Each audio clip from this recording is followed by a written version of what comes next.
Le 10-13 avec Philippe Bernard sur Énergie Var. Agnès Bouquet, que l'on a l'habitude de retrouver ici.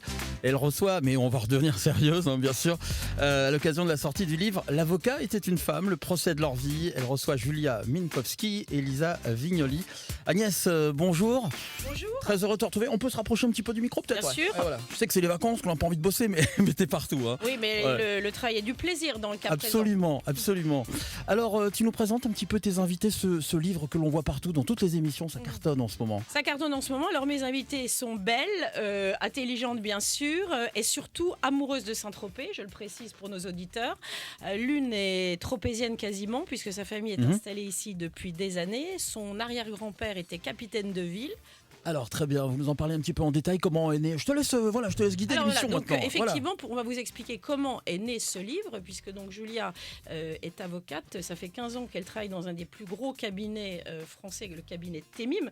Alors j'ai envie de lui poser la question, Julia, pourquoi as-tu décidé ce livre? Est-ce que toi-même aurais souffert d'une espèce de misogynie ambiante dans ton parcours d'avocate? Quand on est jeune avocate pénaliste, assez vite, on regarde autour de soi et on se dit, mais il y a quand même un petit problème, puisqu'en fait, tous les avocats, les ténors connus, ceux dont on parle dans la presse, ceux que les clients dans les procès retentissants choisissent, sont des hommes. Et où sont les femmes ? C'est bien parce que j'ai fait ce constat et que j'en parlais avec mes consoeurs. Vous savez, quand on déjeune entre femmes et qu'on se dit mais quand même il y a un problème, et à partir de quel moment on va toucher ce plafond de verre. On a décidé avec trois autres amis, 3 autres avocates pénalistes en 2013 de créer le Club des femmes pénalistes. Elles sont 40, je crois, aujourd'hui. Voilà, on a une 40aine d'adhérentes et plus récemment, j'ai donc décidé d'écrire ce livre avec Lisa Vignoli qui est avec nous ce matin, qui est journaliste que j'avais rencontrée parce que justement, elle s'intéressait au Club des femmes pénalistes. Elle avait écrit un livre sur les avocates femmes qui défendent des hommes qui s'en sont pris à des femmes. Ça s'appelait un article, pardon. Le livre, c'est avec toi. Je t'attendais. L'article s'appelait Les avocates des diables. Et donc, il m'a paru tout naturel, comme en plus tu l'as rappelé. Elle avait écrit ce bouquin qui est un très bon livre. Parlez-moi encore de lui. De lui demander d'écrire ce livre avec moi. Et donc, on a rencontré ces 9 avocates. On leur a demandé de choisir le procès de leur vie. Et à travers le récit de ce procès, elles se racontent. Absolument. D'ailleurs, elle se dévoile, j'allais dire. C'est un livre où vous avez réussi, enfin Lisa, tu as réussi à leur faire parler parfois de manière, pour la première fois, d'un procès, je pense par exemple à Céline Lazec. Tu as réussi à accoucher, entre guillemets, cette avocate qui va se confier sur le procès Quentin. Elle était jeune avocate, je crois, peut-être 29 ans. Elle est partie à Vilnius avec son confrère et maître de l'époque qui s'appelle Olivier Metzner, qui depuis est mort. Elle est partie avec lui sur une affaire qui était très étrange, très forte, on s'en rappelle tous. Je crois que c'était l'été 2003, quand Marie Trintignant avait été frappée par son compagnon, Bertrand Cantat, entre la vie et la mort, et que toute la famille de Marie Trintignant s'est retrouvée à Vilnius. Le groupe entourant Cantat est parti là-bas, et que Céline a été jetée dans ce bain-là. Est-ce que tu peux nous raconter cette histoire, par exemple, qui ouvre le livre de manière très forte ? Oui, c'est le premier chapitre du livre. En effet, comme vous le dites, Agnès, elle était très jeune avocate, elle avait 29 ans, elle était encore collaboratrice d'un grand ténor, d'un grand ténor du barreau, comme on dit. Et donc, un matin, il rentre dans son bureau et il lui dit, écoutez, voilà.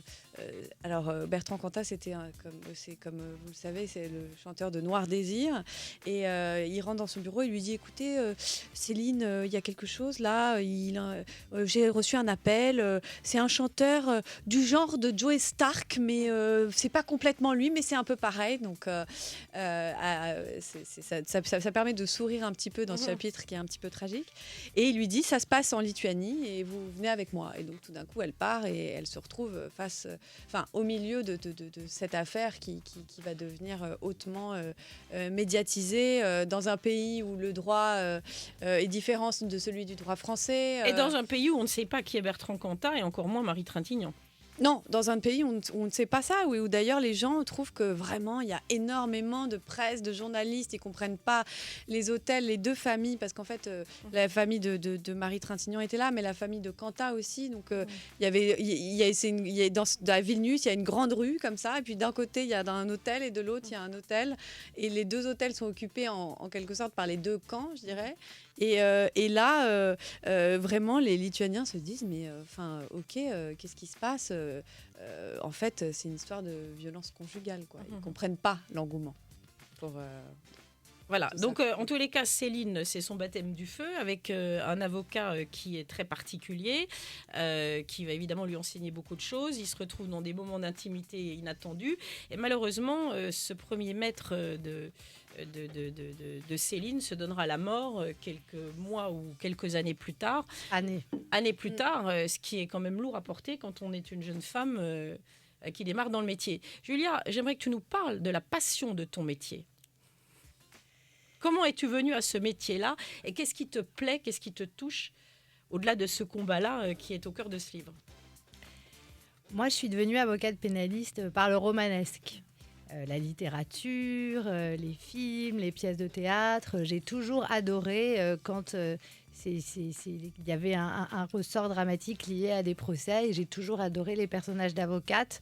Je lisais des polars depuis que je suis toute petite par ma mère, d'Agatha Christie à Mary Higgins Clark, en passant par les Scandinaves, etc.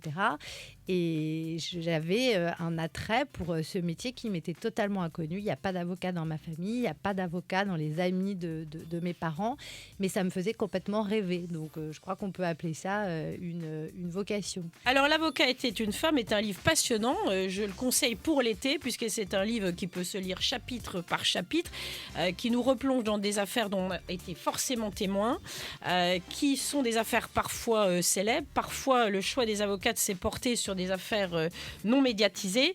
Je pense d'ailleurs à une affaire extrêmement intéressante qui concernait un matricide qui a été défendu de manière pertinente et osée par l'avocate qui l'a défendu. Rappelle-moi son nom, peut-être. Cécile de Oliveira. Voilà, Cécile de Oliveira a pris une défense qui était incroyable, replaçant ça dans une forme de destin tragique qu'a voulu contrer le fils. Est-ce que, Lisa, tu m'en dis quelques mots, ou Julia ? Oui, bien sûr, je veux bien. Alors, Cécile de Oliveira, c'est une avocate, tout à fait passionnante. Elle est à la fois extrêmement cultivée, extrêmement drôle et cynique dans ce métier. Je crois qu'il faut une dose d'humour quand même. Et là, l'affaire qu'elle a choisi de nous raconter montre aussi son humilité, parce que elle a choisi une affaire dans laquelle elle s'est complètement plantée, pour laquelle elle a eu un assez mauvais résultat, alors qu'elle a plutôt quand même en général de bons résultats, en tout cas certains dont elle pourrait se vanter. Et là, elle a choisi de nous raconter l'histoire d'un matricide. Donc elle défendait un jeune homme qui vivait avec un jeune homme qui avait des années plus tôt tué sa mère d'un coup de couteau dans le dos. Une mère obsessionnelle d'ailleurs. Oui, une mère obsessionnelle, mais bon, ça suffit pas quand même. Oui, tout à fait. Et parce que la mère avait refusé à ce fils de se rendre au cinéma pour voir Astérix Mission Cléopâtre avec ses copains. Ça tient un peu de choses. On fait attention la prochaine fois qu'on refuse une sortie à ses enfants. Voilà. Et donc ce soir-là, alors qu'elle était en train de préparer le dîner et que donc lui était interdit de sortie parce qu'il devait réviser dans sa chambre, elle met le dîner dans le four micro-ondes et tout d'un coup, paf, son fils la tue. À ce moment-là, lui décide d'abord cache le corps de sa mère, le jette dans une forêt, essaie de le brûler. Il faut 800 degrés, je crois. Ah oui, non, mais essaie de le brûler.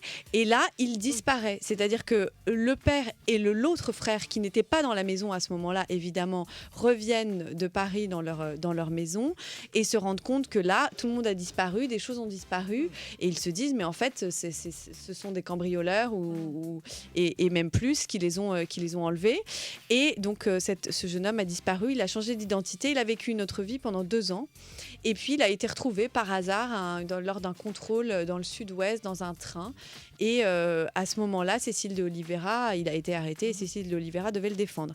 Et donc, tout ça pour dire que vous parliez d'une défense assez originale et très osée. Et en fait, elle décide à ce moment-là elle étudie vraiment, elle est complètement sous le charme de ce garçon qu'elle trouve très intelligent, très beau, très sensible. Elle est vraiment sous le charme et elle se dit il y a vraiment quelque chose concernant ce garçon et elle se plonge dans l'histoire familiale. Elle se rend compte que sa mère, donc qui l'avait tué, avait elle-même été victime quand elle était enfant. Sa famille avait eu un accident de voiture et elle était la seule rescapée de la famille, donc tout le monde était mort autour d'elle, elle était la seule survivante et Cécile de Oliveira devant la cour défend ce garçon en disant en quelque sorte cette femme a porté un deuil toute sa vie, sa vie a été une grande souffrance, elle l'a masquée en fondant une famille, mais son fils en la tuant l'a libérée de cette vie terrible et de ce poids.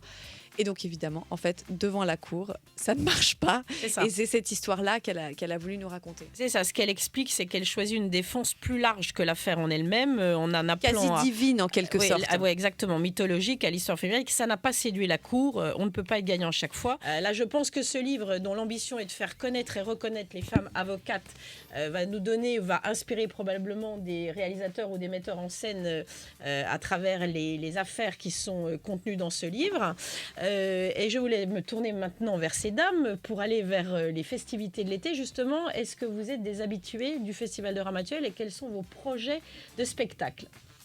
Oui, moi, c'est ce que j'aime beaucoup dans les vacances dans cette région, qui est d'abord une région magnifique, avec une mer sublime, et la possibilité aussi de prendre le temps de participer à des événements culturels. Donc, moi, j'adore le Festival de Ramatuelle. Je trouve que c'est un lieu exceptionnel pour assister à des concerts. Ce que j'ai préféré, je crois que c'était il y a 2 ans. Je l'avais déjà vu à Paris, mais Depardieu chantant Barbara à Ramatuelle, c'était absolument exceptionnel.